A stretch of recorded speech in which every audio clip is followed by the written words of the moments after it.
আপনি আমাকে জিজ্ঞেস করেছেন কিভাবে দ্রুত ধনী হওয়া যায়, ঠিক? জি ঠিক। সেরা সমাধান 5 ওয়াক্ত সালাত আদায় করুন, আর ফজরের আগে 2 রাকাত সুন্নাত মিস করবেন না। আপনি কি জানেন শীর্ষ 10 জন ধনী ব্যক্তির তালিকায় 4 নম্বরে বিল গেটস, 2 নম্বরে জেফ বেজস, তো 3 নম্বরে জেফ বেজস, 2 নম্বরে এলন মাস্ক, 1 নম্বরে কে? একজন মুসলিম যে ফজরের সালাত এবং সুন্নাত আদায় করে, সে এদের চেয়েও ধনী। কারণ নবী সাল্লাল্লাহু আলাইহি ওয়াসাল্লাম বলেছেন যে ফজরের 2 রাকাত সুন্নাত পৃথিবী এবং এর মধ্যে যা কিছু আছে তার চেয়েও বেশি মূল্যবান। অন্য সব সালাত সময় মতো পড়ি, ফজর আমি উঠতে পারি না।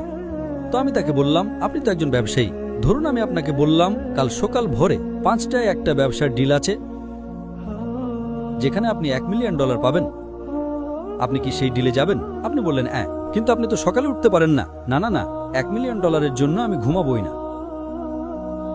তাহলে $1 মিলিয়ন জন্য আপনি ঘুমান না, কিন্তু 2 রাকাত সুন্নাত যা পৃথিবী এবং এর মধ্যে যা কিছু আছে তার চেয়েও দামি, তার জন্য উঠতে পারেন না?